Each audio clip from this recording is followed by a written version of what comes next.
atarassia, gli rispondo di non adirarsi e di rimanere entro i confini della compostezza. Perdere la pazienza fa male, soprattutto rivela una subalternità e un'inferiorità. Dicevano i greci: quando non si è in grado di attaccare il poema, si attacca al poeta. E così ha fatto il signor Saviano, che è passato dalla patrizia noia del suo attico di Nuova York alla schiumante rancura del mondialista smascherato nelle sue tesi di bieca apologetica del sistema dominante.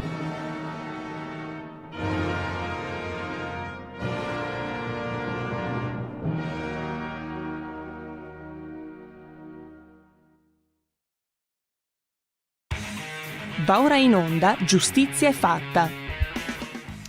La linea va subito ad Alessandro Marelli. Ben trovato, Alessandro. Grazie Giulio, un saluto a tutti i radioascoltatori e radioascoltatrici, ben ritrovati con questa trasmissione, appuntamento di Giustizia è fatta, a parlare di attualità, di quello che succede intorno a noi dal punto di vista strettamente tecnico-giuridico. Cercheremo di gettare luce su vari argomenti e intanto diamo il ben ritrovato al nostro avvocato Paolo Deida. Ciao Paolo. Ciao a tutti, un salutone agli ascoltatori, eccoci ancora presenti. Benissimo, allora noi oggi partiamo come argomento da ciò che avevamo sospeso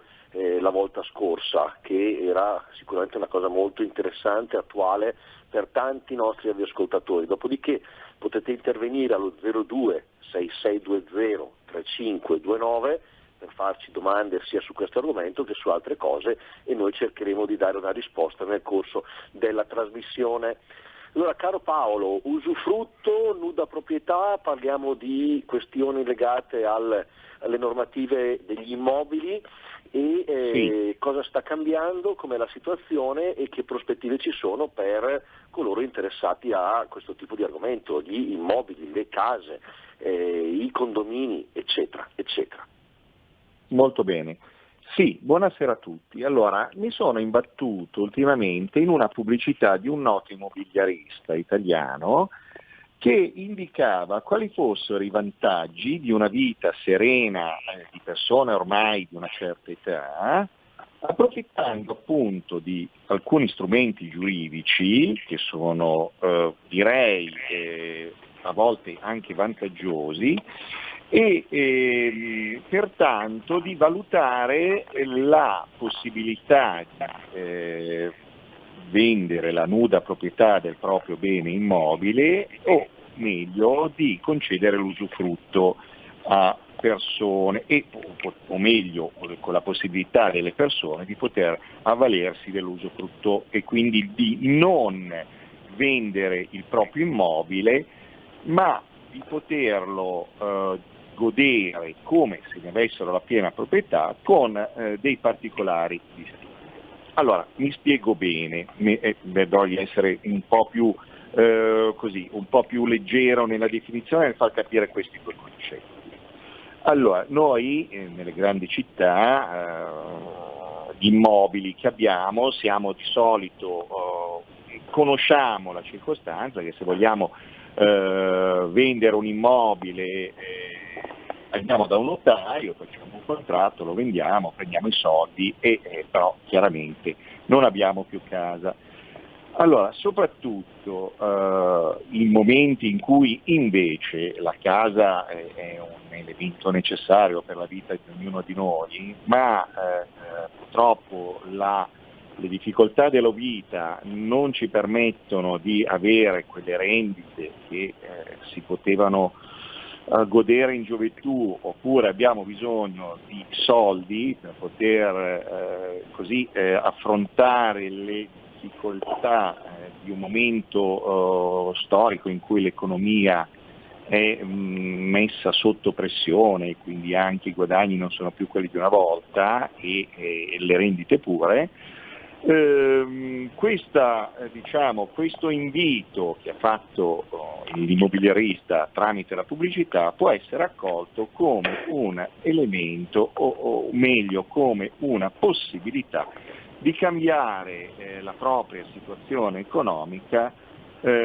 con un vantaggio, potendo pur godere dei benefici di quanto vi sto dicendo. Allora, Che cos'è innanzitutto la nuda proprietà? La nuda proprietà è il potere di un soggetto, e mi riferisco in particolar modo alla nuda proprietà di un immobile, perché è l'esempio più lampante, più semplice. È il potere di poter disporre e godere di un bene immobile in maniera come se fosse proprio di sua esclusiva godimento,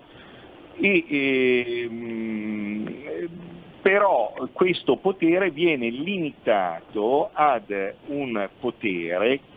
che permetterebbe appunto di stare dentro l'immobile, di godere dell'immobile ed eventualmente di percepirne anche i frutti, senza però essere più proprietario pieno dello stesso bene, quindi del bene immobile. Quindi praticamente la proprietà va a distinguersi in due parti, cioè quella che è la nuda proprietà,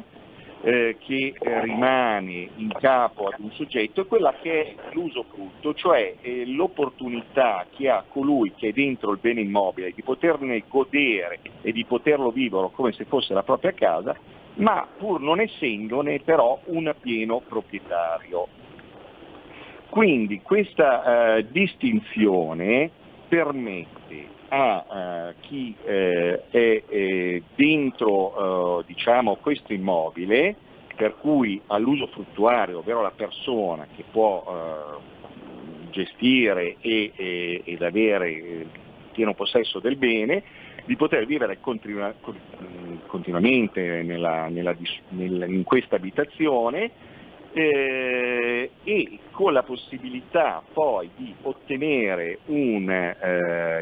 beneficio, perché qual è il beneficio? È la vendita della nuda proprietà dello stesso bene. Allora, vediamo un attimo quali possono essere i vantaggi del nudo proprietario e i vantaggi dell'usufruttuario, e quando si ricorre a questa operazione. Cioè chiaramente quando si interviene e una persona decide di concedere l'usufrutto e di mantenere la nuda proprietà, non fa altro che rivolgersi a un professionista, ad un notaio, per cui si impegnerà a mantenere la nuda proprietà del bene immobile e accedere nei confronti di un terzo, di un altro soggetto che è una persona fisica, sia a tempo, stabilendo se lo vuole fare a tempo indeterminato o determinato, l'usufrutto dello stesso bene. Chiaramente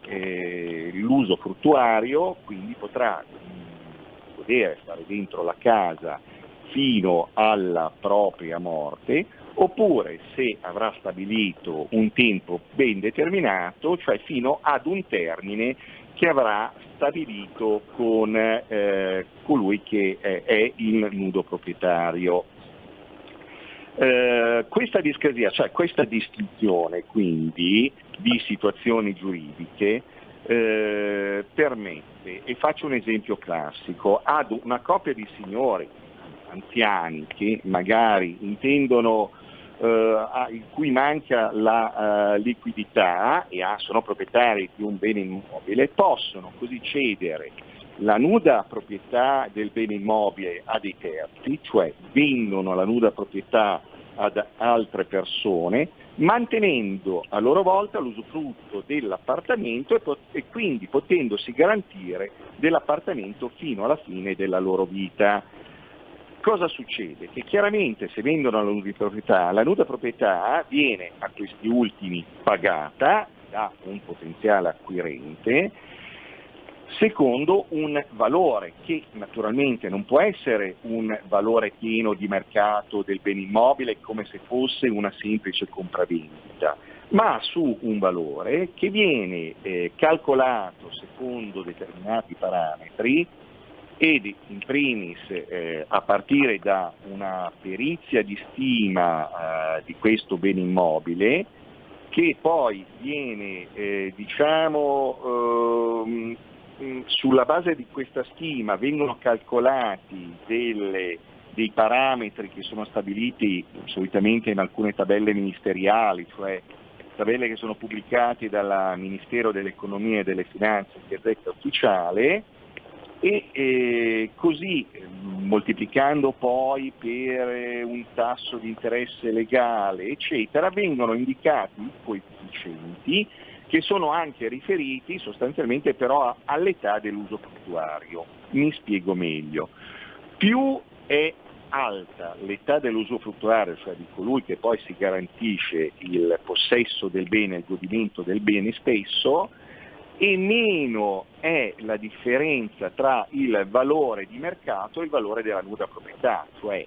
se io ho 90 anni e vendo la nuda proprietà, è chiaro che chi l'acquista dovrà sborsare una somma molto vicina a quello che poi è il valore di mercato, perché cinicamente il ragionamento è che quando io usufrutturario all'interno della casa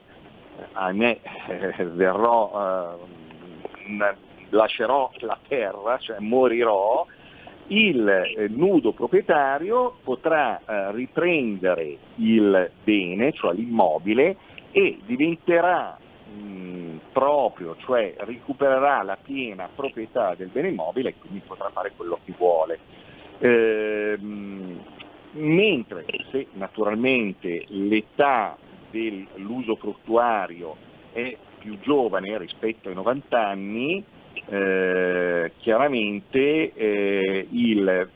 prezzo della nuda proprietà sarà anche inferiore, perché io nudo proprietario potrò avere una prospettiva di riprendermi quel bene, la nuda proprietà e tutto il bene, diciamo completo,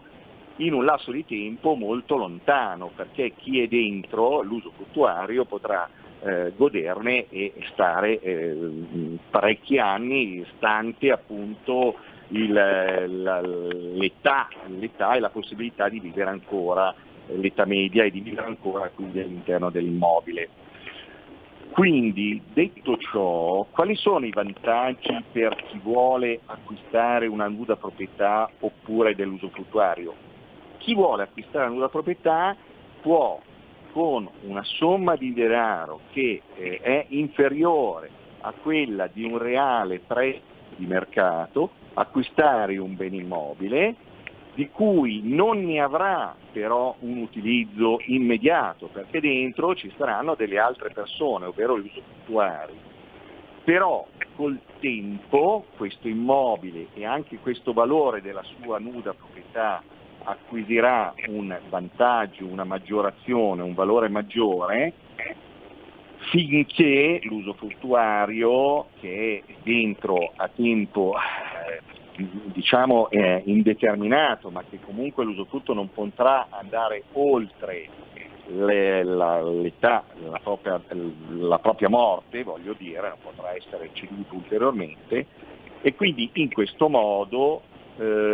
potrò fare un acquisto di un bene immobile risparmiando, naturalmente nel caso in cui io non abbia interesse ad avere subito un bene immobile, mentre l'usufruttuario potrà godere potrà ricevere dei soldi, quindi guadagnare ad avere un capitale più o meno rilevante, più o meno importante a seconda della proprietà, e poter appunto godere del proprio immobile. Cosa succede quando, quindi abbiamo visto, precisiamo quindi che l'usufrutto non potrà durare oltre la morte dell'usufruttuario. Se l'usufrutto ad esempio invece è intestato a una persona fisica, un'associazione, anche in questo caso la legge interviene e ci sarà un termine di 30 anni, non potrà essere superiore ai 30 anni. L'usufrutto, oltretutto, a parte questo, diciamo, questa definizione generica e questo vantaggio che dà, vi è la possibilità con l'usufrutto di poterlo addirittura cederlo anche ad altre persone,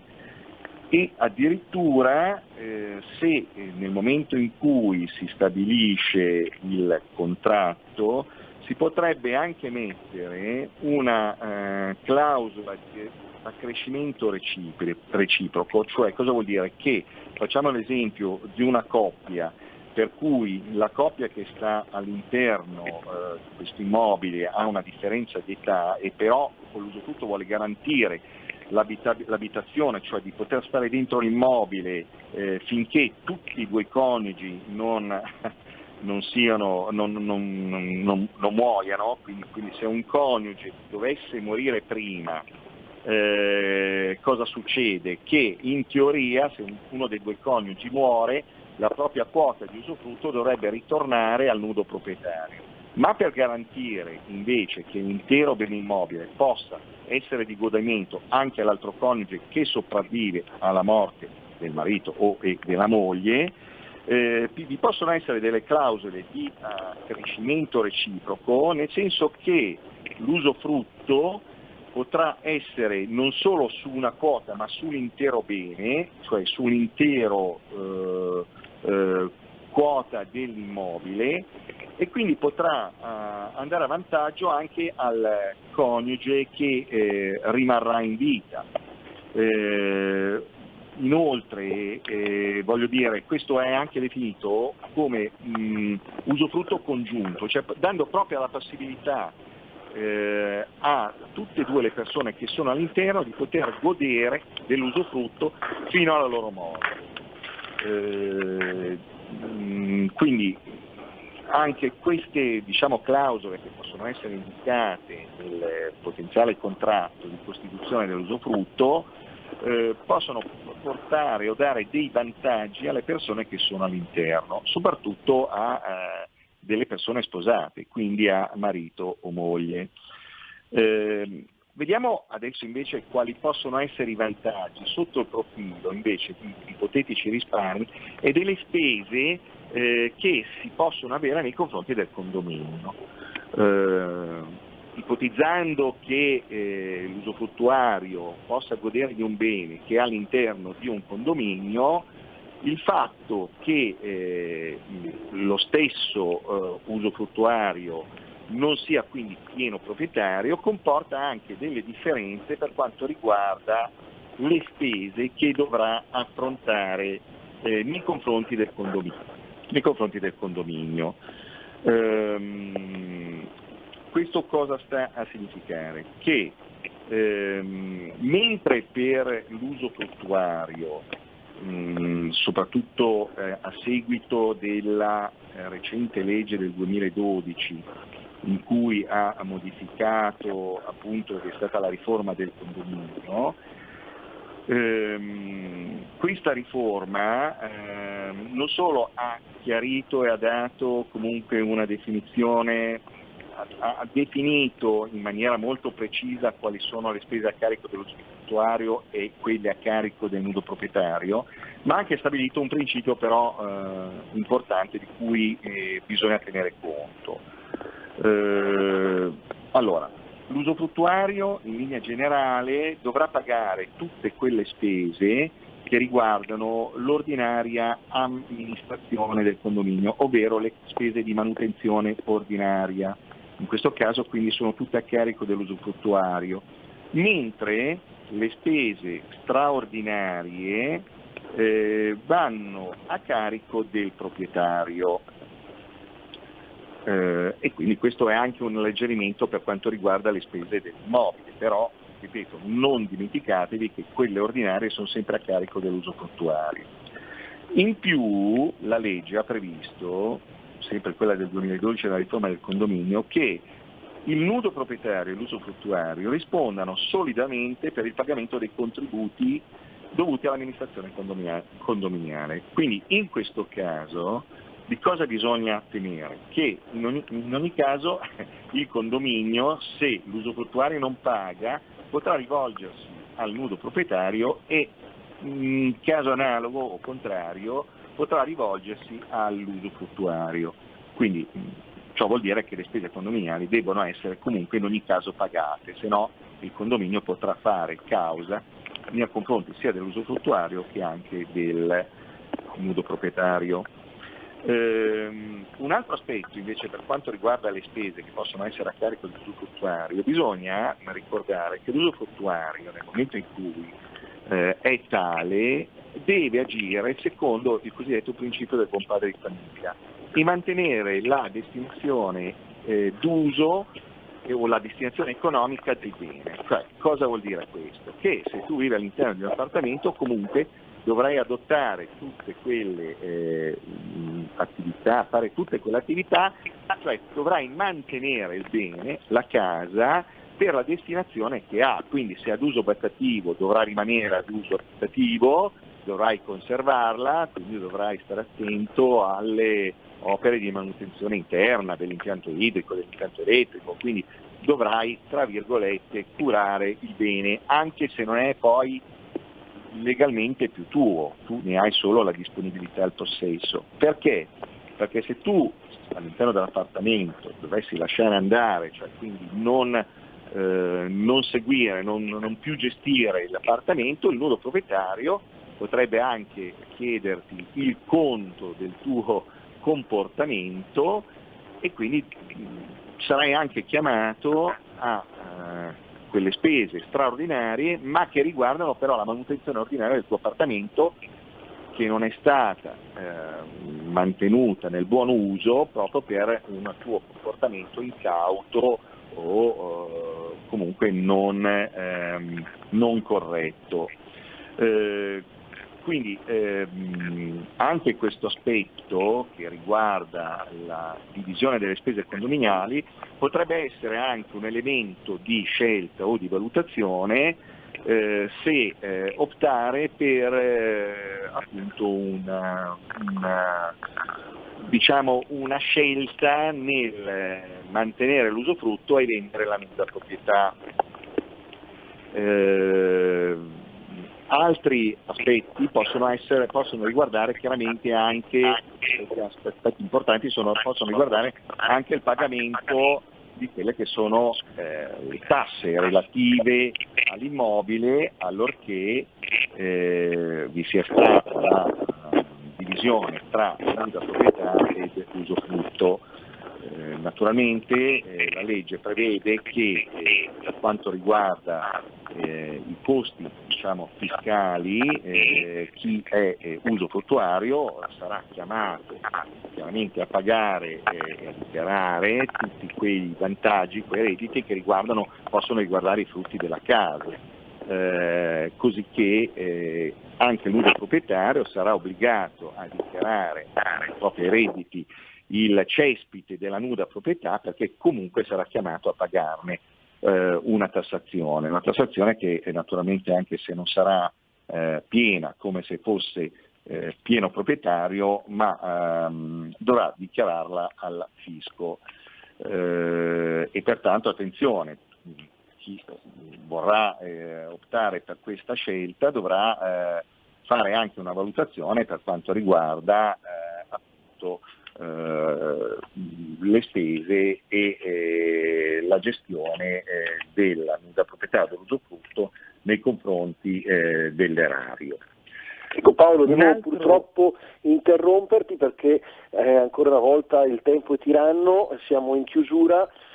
Dobbiamo salutare i nostri radioascoltatori. Io ti ringrazio per la tua partecipazione sempre precisa, chiara e trasparente. Ringrazio Giulio la regia e noi ci diamo appuntamento settimana prossima alla stessa ora. Un saluto da Alessandro Marelli. Benissimo, un saluto a tutti i radioascoltatori. Grazie.